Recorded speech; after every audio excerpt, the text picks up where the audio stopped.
Olá pessoal, tudo bem?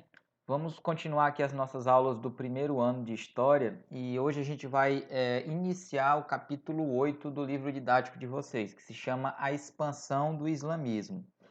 Nesse capítulo, pessoal, a gente vai ver a origem da religião islâmica, né? Quando foi que ela surgiu, e a gente vai entender alguns preceitos dessa religião, porque ela é importante, porque ela unificou os povos árabes que viviam em tribos dispersas, né, e muitas vezes rivais. E essa religião ela foi a responsável por fazer a unificação desse povo, que depois pode-se dizer que se tornou meio que um grande império também, tá? Não um império definido, um império árabe, mas que devido a essa união deles e essa força, eles conseguiram passar a sua cultura para o Ocidente, né? Chegaram a dominar uma parte da Europa, tá? E a gente vai ver que eles têm influência direta na Península Ibérica, que são Espanha e Portugal, e por consequência também vai ter influência aqui no Brasil, tá? Então vamos ver aqui a origem do islamismo. Então tá aqui, ó, capítulo 8, ó, acompanha aqui comigo. A expansão do islamismo. Todo capítulo a gente começa com uma imagem, ó. Aqui, como é a imagem dividida, fica um pouquinho difícil da gente compreender, né? Mas são as duas juntas aqui, ó. E essa imagem aqui, ó, isso aqui tudo são pessoas, né? São todas pessoas. E aqui tem a legenda da imagem, ó. Peregrinação de muçulmanos na grande mesquita em Meca, na Arábia Saudita, em 2008. Que é um dos preceitos da religião islâmica, que todo muçulmano ele deve ir pelo menos uma vez na vida visitar essa mesquita aqui que fica na cidade de Meca, na Arábia Saudita, que é um local sagrado para eles. Então vamos iniciar aqui, galera, a partir da próxima página, onde tem o nascimento do Islã. Acompanhem aqui comigo, ó. A Península Arábica, local de origem do islamismo, era uma região formada principalmente por desertos. Essa região era habitada pelos beduínos, povos que viviam da agricultura e do pastoreio. Eles criavam rebanhos de cabritos, carneiros e camelos, o que os obrigava a se deslocar constantemente em busca de pastagens. A criação de camelos tinha grande importância, pois além de ser o principal meio de transporte, esses animais forneciam carne, leite e couro, utilizado na confecção de vestimentas e tendas. Os beduínos também praticavam o comércio. Com suas caravanas, percorriam longas rotas em busca de mercadorias do Oriente para negociar com os mercadores persas e bizantinos. Então aqui ele vai te dar o local de onde surgem esses povos, que é um local chamado Península Arábica, e que os principais os povos que moravam nessas regiões eram os beduínos, ó. Beduínos que ainda hoje mantêm as suas tradições, o seu modo de vida. Olha aqui essa imagem, ó. Beduínos com os seus camelos em deserto da Península Arábica. Alguns costumes tradicionais são mantidos por essa sociedade até os dias de hoje. Essa fotografia é de 2016. Então eles ainda vivem mantendo algumas dessas tradições, que é de manter essas caravanas comerciais. Ó, vocês veem aqui que eles têm vários camelos e eles vão pelo deserto fazendo negócios nas suas caravanas, tá? Só explicando aqui de novo, Península Arábica, ó, é uma região localizada na junção dos continentes africano e asiático. Atualmente, os países que fazem parte da Península Arábica são Arábia Saudita, Bahrein, Catar, Emirados Árabes Unidos, Iêmen, Kuwait e Omã. Tá? Então aqui foi essa região aonde surgem os povos árabes, né? Essa região da Península Arábica. Vamos continuar. Eles eram também, assim como os gregos e os romanos, uma sociedade politeísta, tá, galera? Só que os deuses deles eram um pouquinho diferentes. Vamos ver esse trecho aqui, ó. Os beduínos eram originalmente politeístas. Eles cultuavam várias divindades, além de acreditar na existência de entidades conhecidas como djinns. Segundo essa crença, os djinns eram encontrados principalmente nos cemitérios, em ruínas das antigas cidades e também no deserto. Eles podiam exercer tanto influência maléfica quanto benéficas. Na religiosidade árabe, dava-se grande importância aos locais sagrados, os santuários. Entre eles, o mais importante era Kaaba, do árabe Kubo, na cidade de Meca. Nele eram guardadas imagens de pelo menos 360 divindades, além da Pedra Negra, provavelmente um fragmento de meteorito, considerada sagrada pelos povos árabes. Todos os anos, Meca sediava um festival que atraía milhares de peregrinos, que visitavam a cidade para cultuar imagens das divindades que se encontravam na Caaba. Aí aqui a gente tem a imagem que lembra muito os gênios da lâmpada que a gente vê nos desenhos, nos filmes, nos seriados, que foram inspirados aqui nessas lendas da religiosidade árabe, né? Tá aqui, ó, Djinn saindo de uma lâmpada mágica, ilustração otomana do século XIX. Então, o gênio da lâmpada vem aqui dessa tradição árabe, tá? Politeísta. Eles acreditavam em vários deuses. Então, por exemplo, lá nesse local, em Meca, eram guardadas imagens de mais de 360 divindades, para vocês verem como era diverso esse panteão de deuses árabes.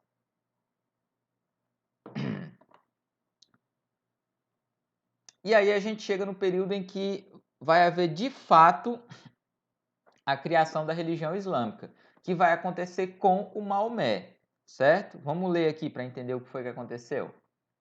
Maomé, que é um nome aportuguesado de Muhammad, tá? O nome original é Muhammad em árabe, aqui a gente chama de Maomé, nasceu em Meca no ano de 570. Ficou órfão ainda criança e foi viver com o seu avô no deserto, onde praticou o pastoreio, influenciado pela convivência com os beduínos. Ainda jovem, começou a se dedicar ao comércio, trabalhando nas caravanas que percorriam a região. Aos 25 anos, casou-se com uma rica viúva chamada Khadija e passou a administrar os negócios caravaneiros de sua mulher, o que melhorou sua situação econômica. Em suas viagens, manteve contato com comunidades judaicas, cristãs e persas zoroastristas. Muitos estudiosos acreditam que o monoteísmo dos judeus e dos cristãos, assim como a luta dualista entre o bem e o mal, característica da religião persa, tem influenciado profundamente as concepções religiosas de Maomé. Bom, então vamos lá. Maomé era um homem que nasceu aqui em 570. Aqui a gente já está falando, ele não bota AC. Então, 570 já da nossa era cristã. A gente não está em 2020, então já são 570 depois de Cristo. Então, daí a gente tira que a religião islâmica ela é bem mais recente que a religião cristã e também que a religião dos judeus, né? Que é a religião judaica. Então, ela dessas três, ela é a mais jovem. E aqui ficou claro que o Maomé, ele, por ser um homem que acabou se envolvendo com o comércio, ele teve contato tanto com judeus como cristãos, e que isso teria influenciado, e persas, e que o contato com essas outras religiões pode ter influenciado ele quando ele criou o islamismo, tá? Vamos mais para frente. Segundo a tradição islâmica, no ano de 609, enquanto Maomé meditava nas montanhas, o arcanjo Gabriel, que em árabe é Gibril, teria aparecido e revelado a ele uma mensagem: há um só Deus, Alá, e Maomé é o seu profeta. Né? Então, só há um Deus, que se chama Alá, e Maomé, né, ele, ia ser o profeta desse Deus. No início, Maomé sentiu-se inseguro, mas sua esposa o encorajou a não temer as visões, que continuaram por toda a sua vida. Assim, Maomé assumiu o papel de profeta, renegou a antiga religião politeísta e passou a pregar a crença em uma única divindade, Alá. Nascia assim o islamismo, cujos seguidores seriam chamados de muslimin, que aportuguesando chamando de muçulmanos, ou seja, submetidos a Alá, que é o que significa muçulmano, que é alguém que é submetido a Alá. Então, aí, galera, a gente vê a origem, né, a criação da religião islâmica, que segundo, né, os povos árabes teria surgido com essa visão que o Maomé teve. É legal quando a gente estuda religião, a gente vê essas similaridades que muitas religiões têm na sua fundação, tá? Então, essa questão de um anjo vir trazer a boa nova para ele é muito parecido com das outras religiões, como Moisés, que recebeu as tábuas, né? Que recebeu aquele desígnio divino. Na religião cristã também, né? Que Maria que vai receber o anjo, que vai...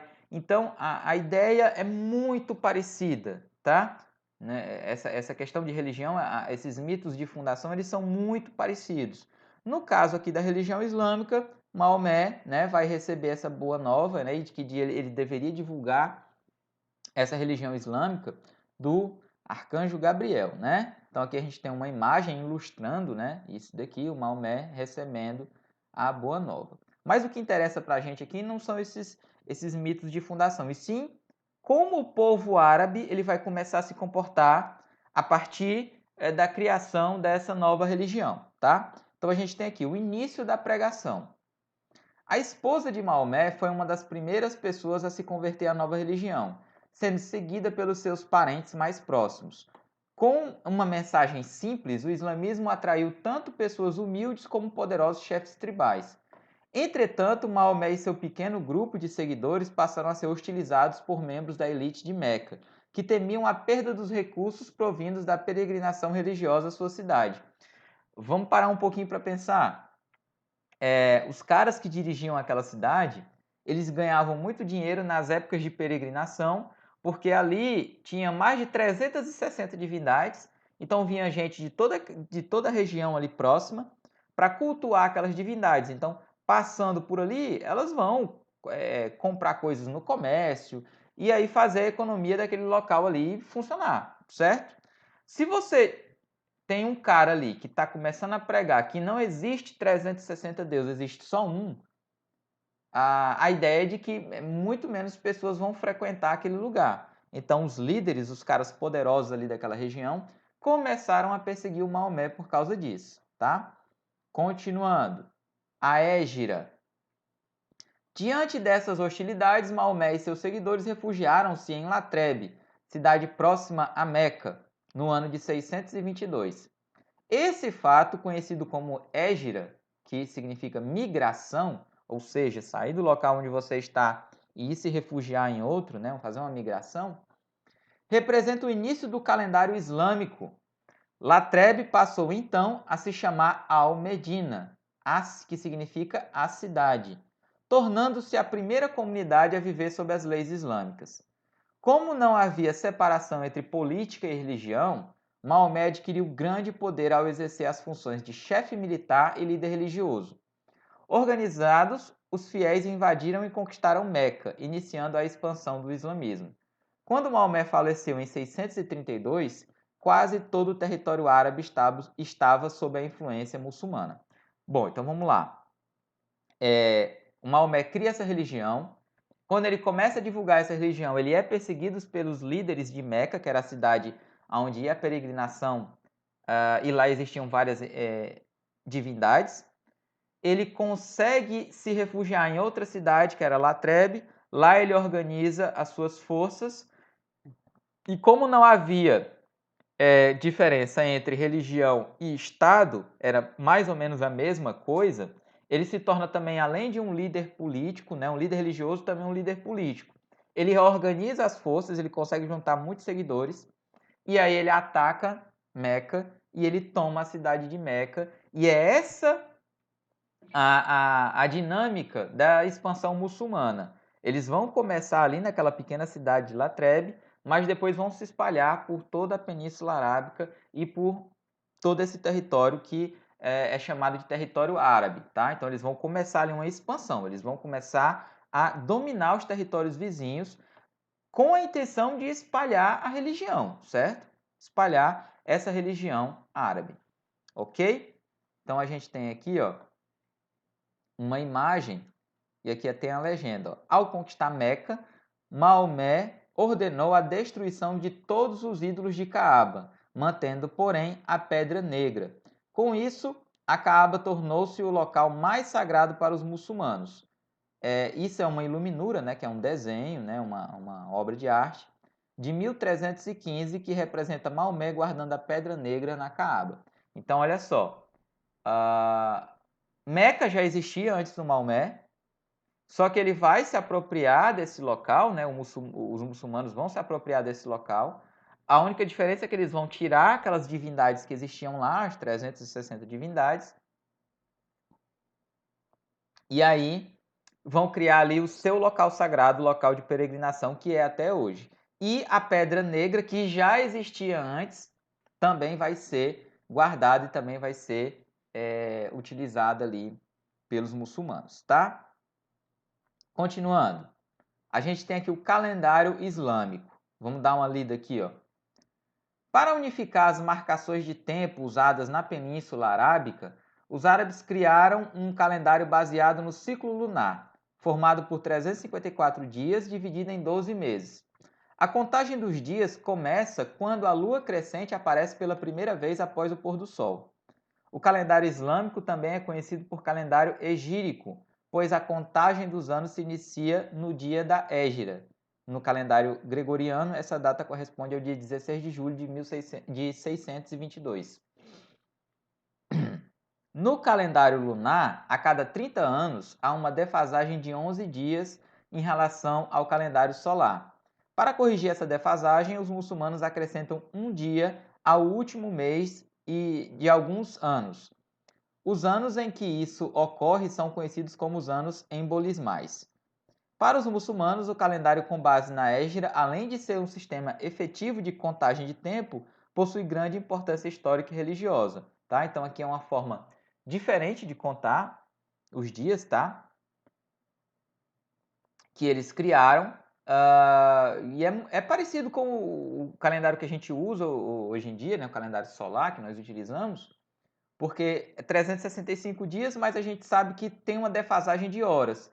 Tanto é que a cada 4 anos a gente tem que ter o chamado ano bissexto, né? Que tem um dia a mais em fevereiro, para poder compensar essas horas que ficam em defasagem no nosso calendário. Continuando. Depois de todo esse processo de expansão, eles tiveram que ver como é que seria a sucessão do Maomé, né? Porque ele era um homem e, consequentemente, né, não ia viver para sempre. Então vamos ver aqui a sucessão do profeta. Maomé morreu antes de indicar o seu sucessor, o que deixou a comunidade muçulmana dividida. Havia os que defendiam a entrega da liderança ao parente mais próximo do profeta para dar continuidade à sua linhagem. Outro grupo mais numeroso acreditava que um fiel escolhido pela comunidade também tinha o direito de assumir a liderança dos muçulmanos. Essa tendência estava ligada à prática das tribos árabes que elegiam seus líderes por meio do consenso entre os chefes mais respeitados. Então chegou uma divergência para substituir o Maomé. Um grupo queria que fosse alguém da família dele, um filho, um sobrinho, alguém que fosse da linhagem de sangue do Maomé. Só que a tradição dos povos árabes dizia que poderia ser feita uma escolha entre os líderes tribais também. Então ficou essa diferença, tá, entre quem seria o sucessor do Maomé para liderar o povo árabe. Continuando. A posição desse último grupo, posteriormente conhecido como sunita, acabou prevalecendo, sendo eleito um califa, que não pertencia à linhagem do profeta. Após algumas décadas de relativa calma política, os partidários da sucessão hereditária conseguiram que Ali, primo e genro de Maomé, assumisse o poder. Primeiro, vamos ver aqui, ó, califa, que foi o que assumiu o poder logo depois da morte de Maomé. É o título dos sucessores do profeta que tinham a responsabilidade de guiar a comunidade muçulmana. Então, primeiro, o grupo que teve o poder foi esse grupo sunita, que queria escolher um dos líderes tribais para suceder o Maomé. E foi o que aconteceu. Só que depois, esse primo e genro do Maomé, ele foi conduzido ao poder, né, por outro grupo que queria que fosse pela linhagem de sangue. Então você vê que é uma confusão grande aqui. Continuando, ó.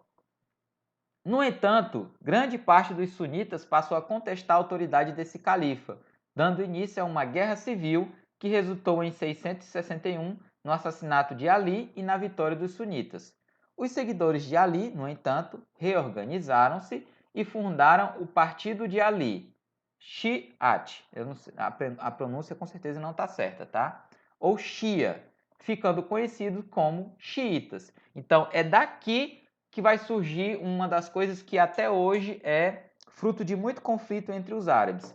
Eles têm uma divisão entre sunitas e xiitas. E aqui a gente está entendendo qual é a origem dessa divisão. Sunitas eram os que acreditavam que os sucessores do Maomé deveriam ser escolhidos entre os líderes tribais, e os xiitas eram os que acreditavam que o sucessor do Maomé deveria ser entre os familiares do Maomé. Hoje em dia, essa diferenciação ela causa muitos problemas na sociedade árabe. Vamos ver aqui onde tem passado e presente.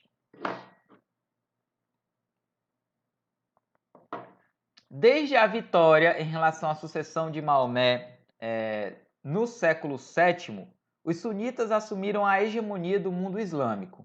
Em vários momentos da história muçulmana, os embates entre sunitas e xiitas, e também no interior desses grupos, deram origem a conflitos violentos. Atualmente, xiitas e sunitas estão em conflito em várias partes do mundo muçulmano, principalmente no Oriente Médio. Nessa região, países como Iraque, Irã, Líbano, Iêmen, Afeganistão e Arábia Saudita estão sujeitos às lutas entre esses grupos. Os confrontos geralmente acontecem entre milícias armadas que se enfrentam nas ruas, mas também ocorrem por meio de ataques com carros-bombas, cujos principais alvos são lugares de grande concentração de pessoas. Esses ataques têm como consequência, na maior parte das vezes, a morte de civis, pessoas comuns não ligadas aos grupos em confrontos. Então aqui a gente tem uma imagem de um ataque com um carro-bomba, tudo destruído, atribuído a revoltosos sunitas ocorridos em um movimentado mercado em um reduto xiita na cidade de Bagdá, no Iraque, em 2006. E o interessante da gente falar sobre isso, galera, é que é uma disputa entre eles, entre xiitas e sunitas, e que muitas vezes ela extrapola essa disputa entre eles, tá? Eles, em alguns casos, eles são muito radicais. A gente tem que entender que isso aqui não é o normal, tá? São grupos extremamente radicais que partem para esse tipo de violência aqui, que são esses assassinatos, ataques a bombas. A maioria da população islâmica, ela é pacífica. Vocês têm que entender isso. É passado nos jornais e nas revistas uma ideia errônea de que o povo árabe é um povo extremamente violento. Isso é uma mentira gigantesca. É um povo extremamente pacífico, tá? Agora, uma minoria de grupos que são radicais é que passam essa imagem aqui de que os povos árabes eles são violentos, o que na verdade não acontece, tá? São grupos extremistas, como tem extremistas em várias outras religiões, como nos anos 80, na Irlanda do Norte, católicos e protestantes faziam muitos ataques desse tipo, com carros à bomba, né? Carros-bomba, matando pessoas, fazendo terrorismo, tá? Só que isso diminuiu muito dos anos 80 para cá, mas eram grupos católicos e protestantes. Só que hoje a ideia que se passa é de que muçulmanos são extremamente violentos, o que não é verdade. São grupos terroristas, grupos extremistas que fazem esses tipos de ataques aqui, tá bom? Continuando aqui a expansão muçulmana depois da criação do islamismo no século VII. Então, continuando aqui, ó. Acompanhem comigo. Desde o início da difusão do islamismo, diferentes povos passaram a compartilhar os valores e ideais pregados por Maomé. Os princípios éticos e morais dessa religião tornaram-se comuns em grande número de pessoas e garantiram uma unidade política e cultural que abrangeu diversas etnias. Com o poder centralizado nas mãos dos califas e exércitos bem organizados, os muçulmanos passaram a controlar rotas comerciais e a cobrar tributos dos povos conquistados, contribuindo para a expansão territorial e a configuração do chamado Império Islâmico. Vamos ver aqui como é que isso se deu, tá? A gente tem aqui um mapa, galera, que tem os domínios islâmicos de 622, quando começa essa expansão muçulmana, até 809.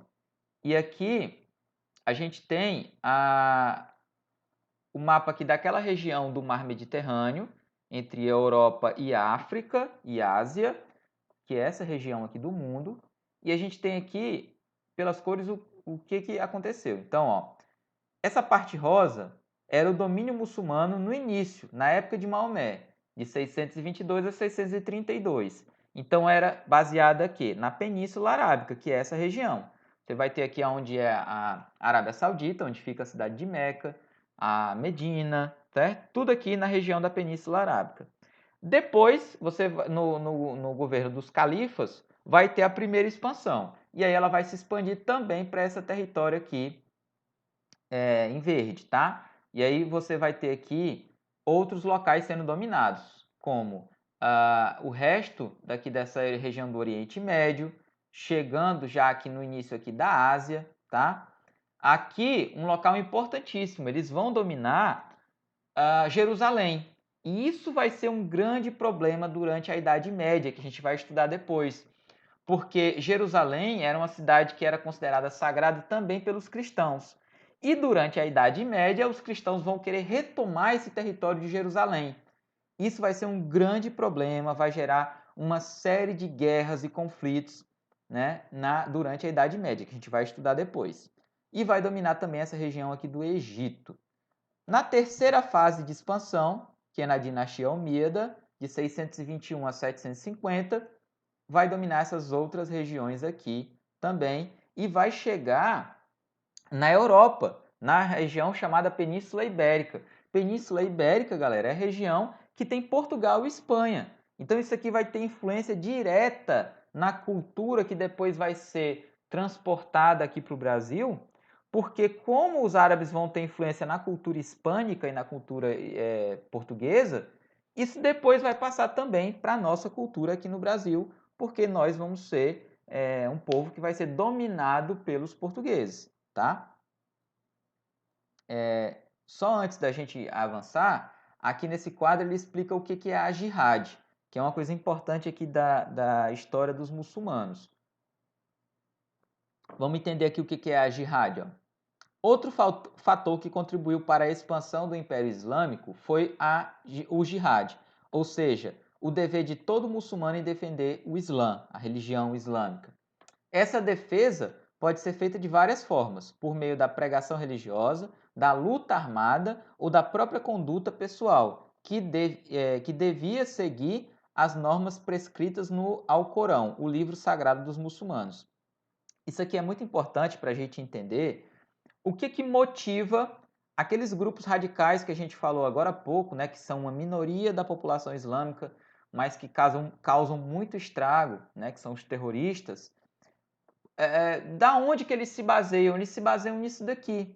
A jihad, ela é uma defesa do islamismo. Então, é uma obrigação que o árabe ele tem de defender a religião islâmica.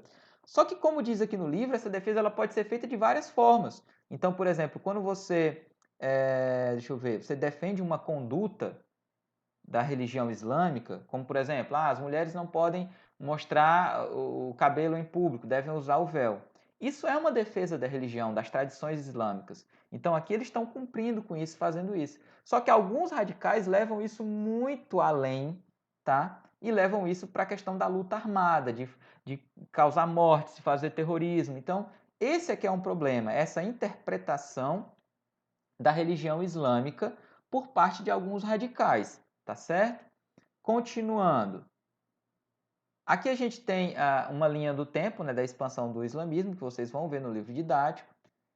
E a gente vai continuar aqui, tá? Vamos dar uma adiantada, né? Que aqui a gente vai falar do Maomé dos primeiros califas. Depois tem as outras dinastias, né? Dinastia Omíada, dinastia Abásida tá? Que vão ser as dinastias que vão se suceder ao Maomé na liderança do povo árabe, tá? Essa parte aqui é interessante, galera, da gente ler, ó. Vamos tentar entender o que é isso aqui, ó. Quem é árabe e quem é muçulmano? Os árabes são um povo semita, proveniente da Península Arábica, que passou a habitar regiões próximas, principalmente no norte da África e no Oriente Médio.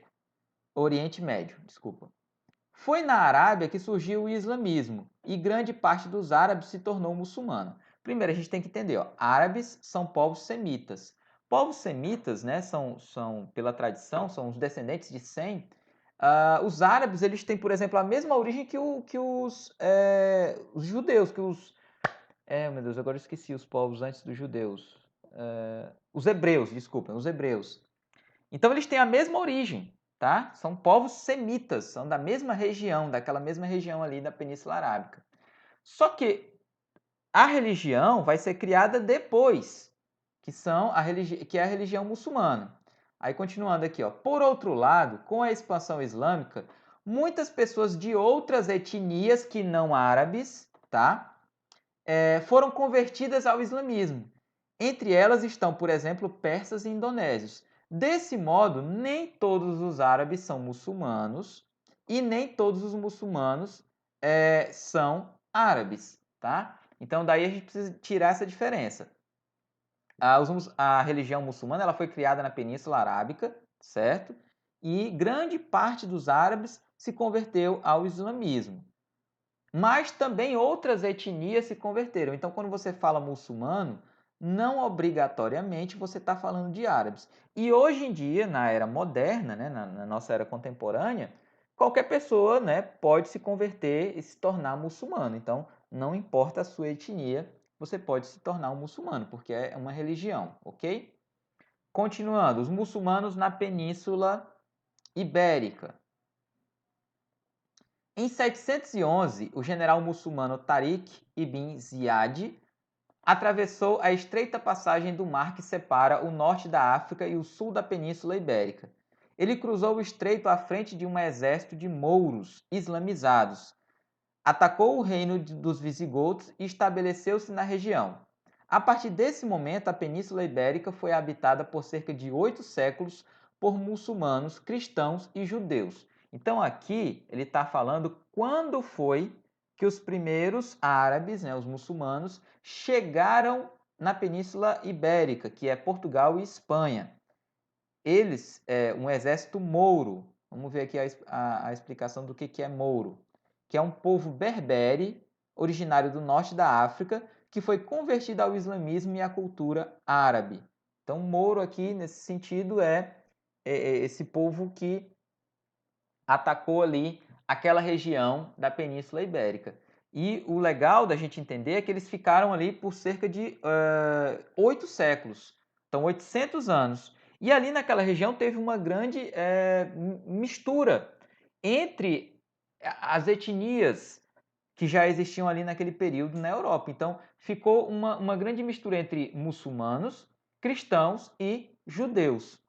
Continuando. No período em que permaneceram nessa região, os muçulmanos deram importantes contribuições culturais para os povos que nela viviam.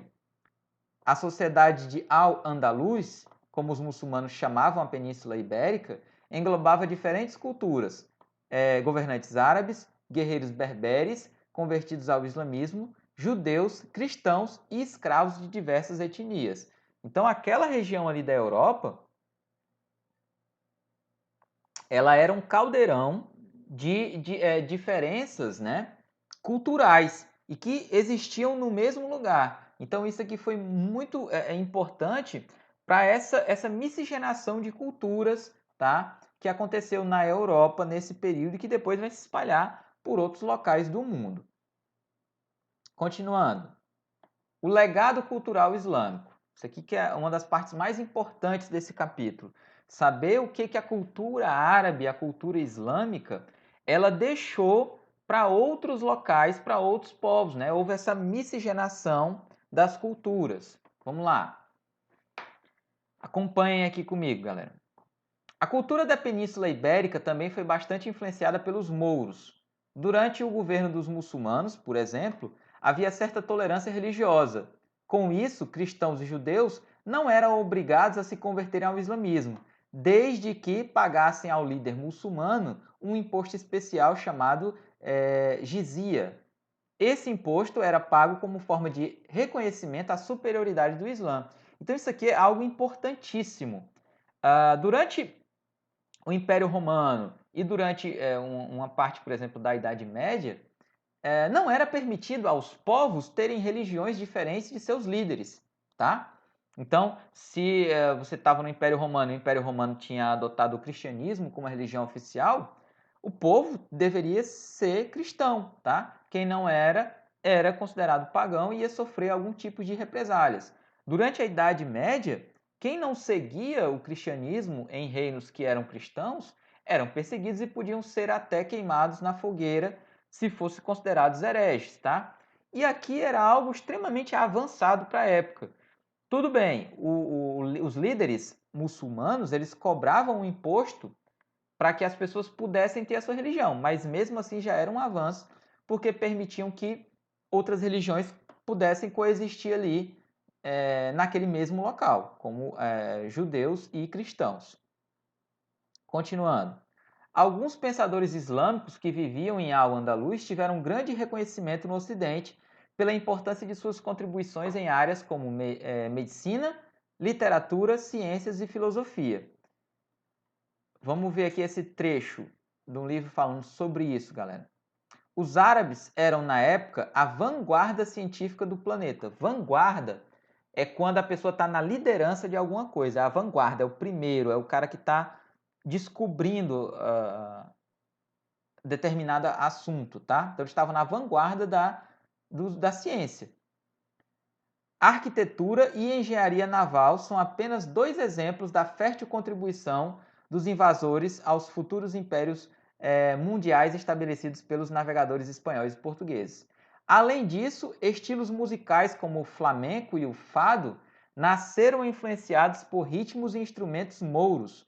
O violão, por exemplo, deriva de antigos instrumentos árabes, tá? Então o violão ele é derivado de antigos instrumentos musicais árabes. Outra influência grande foi na língua portuguesa. Vamos ver aqui, ó, nesse trecho. Influência árabe na língua portuguesa. Os mouros também exerciam grande influência nas línguas faladas na Península Ibérica. Muitas palavras do vocabulário espanhol e português são de origem árabe, a principal língua da cultura islâmica. Veja ao lado alguns exemplos de palavras da língua portuguesa que são de origem árabe. Note que boa parte dessas palavras começam com al, sinalizando a introdução desse artigo árabe à palavra. Então, ó, muitas palavras aqui eu tenho certeza que vocês nem faziam ideia que eram de origem árabe. E muitas delas têm o prefixo al antes da palavra, né, ou no começo da palavra, que em árabe ele significa o prefixo, né, o que a gente chama o, a. E, por exemplo, o Corão, que é o livro sagrado dos muçulmanos, ele é muito chamado aqui no Brasil de Alcorão. Mas esse al que tem na frente, ele é o prefixo, significa o. Na verdade, o nome do livro é Corão, tá? Então, muitas dessas palavras aqui têm esse prefixo. Então, vamos ver aqui essas palavras, ó. Açougue, açúcar, álcool, aldeia, alface, alfaiate, algodão, arroz, azeite, sofá, são todas palavras de origem árabe. Aqui é a palavra que deu origem, né? As palavras que deram origem e o significado delas naquele período. Então, açougue, mercado, açúcar, grãos de areia, álcool, pó de antimônio e daí por diante, tá? Então, olha só a influência árabe, influência muçulmana que a gente tem na língua portuguesa. Enquanto isso, galera, nesse momento de expansão árabe, lá na região que hoje é a Turquia, a gente tinha o Império Bizantino. O Império Bizantino, a gente tem que lembrar da aula passada sobre o Império Romano, ele surgiu quando o Império Romano ele se dividiu em dois. O Império Romano ele vai se dividir entre o Império Romano do Ocidente, com a capital em Roma, e o Império Romano do Oriente, com a capital em Bizâncio, que depois vai ser mudado o nome para Constantinopla. Então lá aconteceu, o Império Romano ele continuou acontecendo durante esse período aqui. Uma das coisas mais importantes desse período, que a gente precisa ler aqui, entender, é quando acontece o cisma na igreja. Ó. Vamos entender o que foi esse cisma na Igreja Católica? No início do século XI, as diferenças crescentes entre o cristianismo do Ocidente, influenciado pela cultura romana, e do Oriente, herdeiro da cultura grega, e com influências de povos asiáticos, geraram a divisão na cristandade. Essa divisão ficou conhecida como Grande Cisma do Oriente. Cisma é uma palavra que significa exatamente isso, divisão, cisma. A partir desse momento, a Igreja Ocidental passou a ser chamada de Igreja Católica Apostólica Romana, liderada pelo Papa. A Igreja Bizantina, por sua vez, foi chamada de Igreja Ortodoxa, liderada pelos patriarcas de Bizâncio. Então aqui foi um momento em que houve também, e aí por isso que tem essa pausa aqui, a gente está falando da religião islâmica, aí agora a gente fala da religião cristã, é que vai ter um cisma na religião cristã. Tá? Teve uma divisão do Império Romano e logo depois teve a divisão da religião cristã. Vai ser criada a Igreja Ortodoxa no Oriente e no Ocidente a Igreja Católica começou a ser chamada de Igreja Católica Apostólica Romana, com sede em Roma. Tá? Então aqui a gente tem uma imagem, galera, que ó, atualmente a Rússia, a Hungria, a Bulgária, a Ucrânia e a Geórgia são herdeiras da cultura bizantina. São exemplos de países em que o cristianismo ortodoxo é a religião oficial. Essa fotografia retrata cristãos ortodoxos em procissão no dia de Natal na cidade de Tbilisi, na Geórgia, no ano de 2008. Então, olha só, eles são cristãos, eles seguem o cristianismo, só que tem diferenças com a Igreja Católica. Então, vocês veem as diferenças nas vestimentas, no próprio, nas liturgias da religião. Então, são cristãos, mas seguem de uma maneira diferente do catolicismo romano. Vamos avançar aqui para a cultura islâmica, que é algo importantíssimo hoje para a gente entender a cultura desses povos. Vamos acompanhar aqui comigo, galera. Para os muçulmanos, a busca pelo conhecimento é fundamental, pois eles acreditam que, conhecendo a realidade, aprofundam a percepção da divindade. Em razão disso, com o intuito de preservar os conhecimentos dos povos antigos, eles traduziram para o árabe diversas obras contendo conhecimentos gregos, egípcios, persas, babilônicos, chineses e indianos. Influenciados pelo estudo da filosofia e da ciência de outras culturas, os sábios muçulmanos desenvolveram obras que reuniam conhecimento em diversas áreas, como matemática, astronomia, medicina, zoologia, filosofia, entre outras. Essas obras prenunciaram a ideia de uma ciência universal. Isso aqui é importantíssimo sobre essa cultura islâmica, é que eles não se fecharam de forma alguma no conhecimento que eles tinham. Eles buscavam sempre em outras culturas agregar à sua cultura mais e mais e mais conhecimento.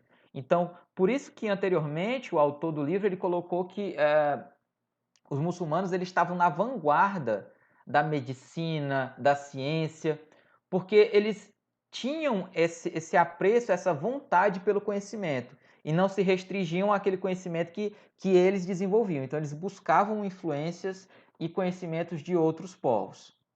Continuando, ó.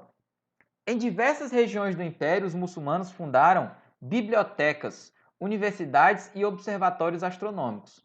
O principal centro de estudos e pesquisas do mundo islâmico foi a Casa da Sabedoria de Bagdá, na região da Mesopotâmia, que funcionou do século IX ao século XIII, sob domínio do Califado Abásida. Em Bagdá, Córdoba e outras cidades islâmicas, estudiosos de diversas origens se reuniam para aprofundar seus conhecimentos.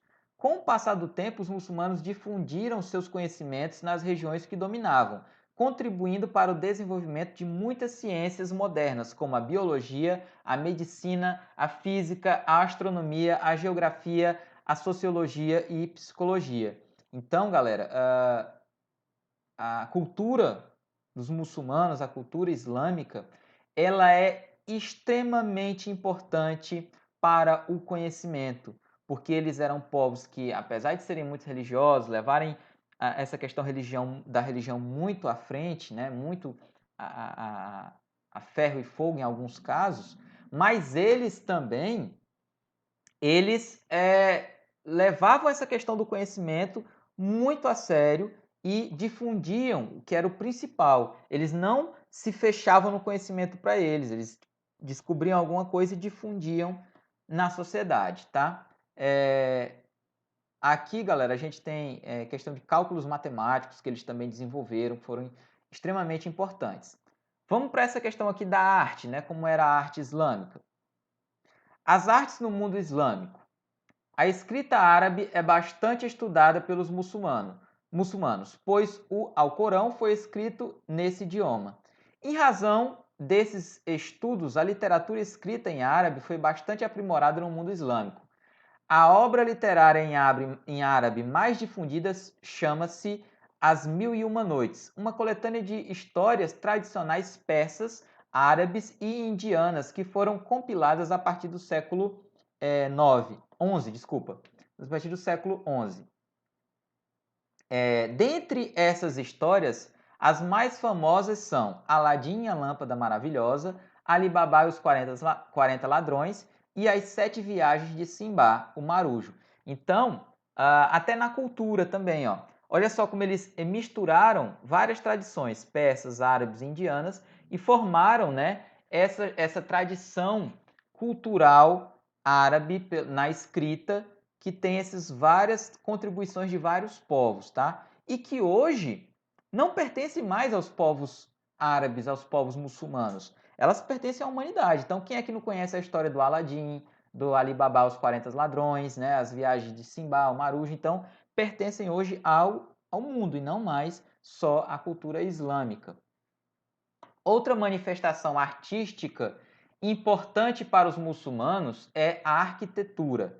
Ela se caracteriza pela magnitude dos edifícios, que são as mesquitas, os palácios e as fortalezas, com pátio e jardins e pela presença de muitos objetos decorativos, como vitrais, azulejos e tapetes.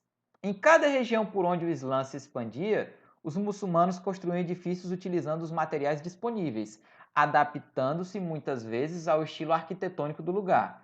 Por isso, a arquitetura islâmica se caracterizava pela diversidade regional. Então, dependendo do local, tá, galera? Dependendo do local, essa arquitetura ela modificava. Então, por exemplo, na Arábia Saudita, os prédios, né, as igrejas iam ser de um jeito, na Índia iam ser de outros, né? Por exemplo, aqui na Índia, né, o livro coloca aqui, esse que é um dos os prédios, né, um dos edifícios mais conhecidos da história da humanidade, ó.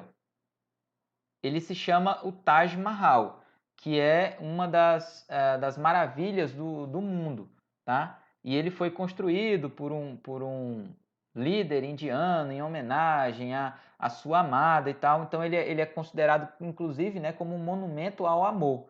Então ele é um dos mais conhecidos do mundo. Mas essa estrutura aqui, ela é muito pertinente de povos dessa região, que são essas torres aqui, que são chamadas de minaretes, que tem essa função aqui de apontar para o céu, e essas estruturas aqui arredondadas também são características das mesquitas e dos edifícios muçulmanos. Aqui, galera, a gente tem alguns preceitos da religião islâmica, tá? A gente tem os 5 pilares da religião islâmica.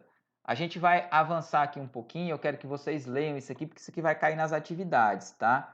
Porque isso aqui não é muito pertinente para a gente, como eu falei, o mais pertinente mesmo é a gente estudar qual foram as contribuições que esses povos deram para a história da humanidade, tá? Isso aqui são mais os preceitos da religião islâmica, né? Vocês leiam para entender como é que eles veem a religião e veem as diferenças para a religião que nós temos aqui no Ocidente, né? Que na grande maioria é o catolicismo, né? O cristianismo, ok? Aqui vai falar sobre a filosofia, né? Dos povos islâmicos também. Quero que vocês leiam também essa parte, tá? E para a gente terminar, a gente vai falar só sobre essa questão aqui do islamismo hoje, ó. Ele fala aqui, ó, explorando o tema. Atualmente, o islamismo é uma das maiores religiões do mundo, com uma população de fiéis superior a 1,5 bilhão de pessoas e está entre as que mais crescem. Isso se deve tanto pelo aumento populacional quanto pela conversão de pessoas que passaram a se identificar com a crença islâmica. Sharia, a lei islâmica. A Sharia é o código de leis do islamismo que se baseia no Alcorão.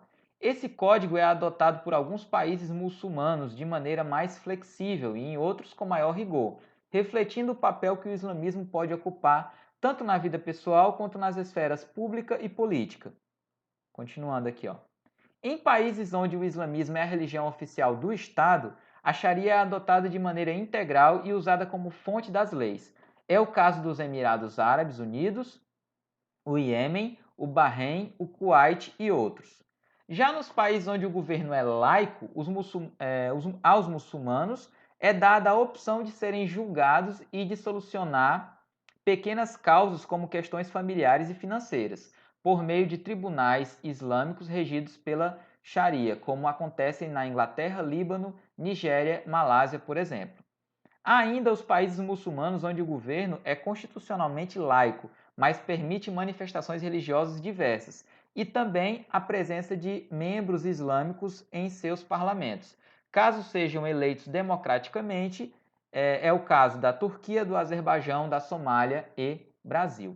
Então, ó, a gente precisa entender que hoje em dia não há uma unanimidade entre o islamismo no mundo. Então ele fala aqui que essas regras elas são diferentes dependendo do país. Os locais onde há uma exigência mais rígida são esses aqui que ele colocou, exemplos como Emirados Árabes Unidos, Iêmen, Bahrein, Kuwait e outros. Porque o que acontece? Lá, ela é o muçulmano, né, a religião islâmica, ela é a religião de Estado, ou seja, ela está na lei. E aí esse é um problema com outros locais onde não está na lei. Por exemplo, se alguém aqui comete alguma coisa contra as leis cristãs, acontece alguma punição da pessoa ser presa, alguma coisa do tipo? Não, porque aqui a religião cristã ela é uma religião que ela está à parte do Estado, a gente tem um Estado laico.